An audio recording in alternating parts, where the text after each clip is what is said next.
Hello and welcome to the fifth video in this video series.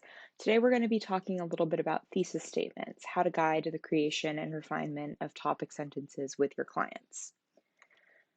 So let's begin a little bit with a breakdown of what a thesis actually is. So thesis statements are the focuses of paper. Sometimes they can be called things like topic sentences, guiding questions, or hypotheses. That will depend on the type of writing that the student is doing, what the actual kind of topic or guiding force is called. And they usually appear as the last sentence in the introductory paragraph, sort of across the board in writing.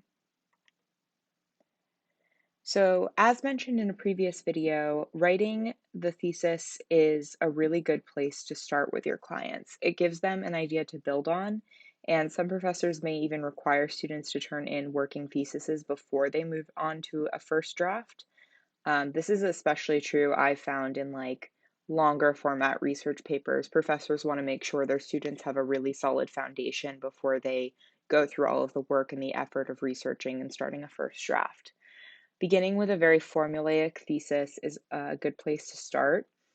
These may sound sort of boring or sort like robotic as you begin them, but your student really needs to get something down on paper. That's the most important part. So students can always go back and revise or add to their thesis statements as their papers sort of change and grow. So let's look at some examples. So we are going to use our example prompt here again. You can always pause to sort of reread this and refresh your memory if you need to. So for a thesis, for many papers, the thesis is an important place to name your main source. So for here, that's going to be the Hunger Games. So for example, the Hunger Games reflects historical accounts of dictatorships through its portrayal of the control tactics used in the districts and capital by President Snow. You'll notice here, while this is a thesis statement for our example prompt, it doesn't use every single part of the language from the questions in the example prompt.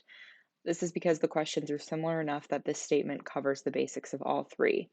In a prompt where the questions are more varied, you may want to encourage that student that you're working with to use more of the actual language from the prompt they're given, at least for a starting point.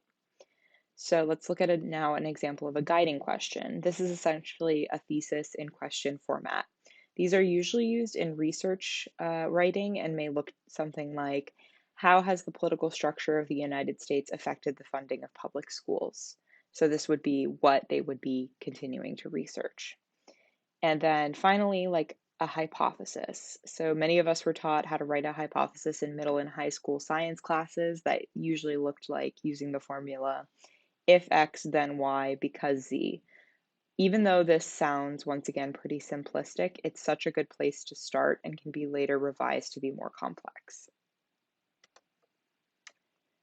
Thesis statements should be clear and to the point. Avoid passive voice. In particular, your clients should be avoiding using things like, the passive voice, like one's ability to instead, their ability to, or the character's ability to.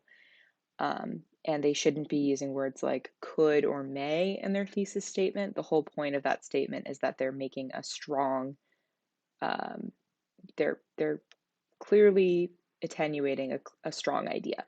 So there shouldn't be stuff like the author could mean this. They should say the author does mean this. And that's all I have today on thesis statements. Thank you so much for watching.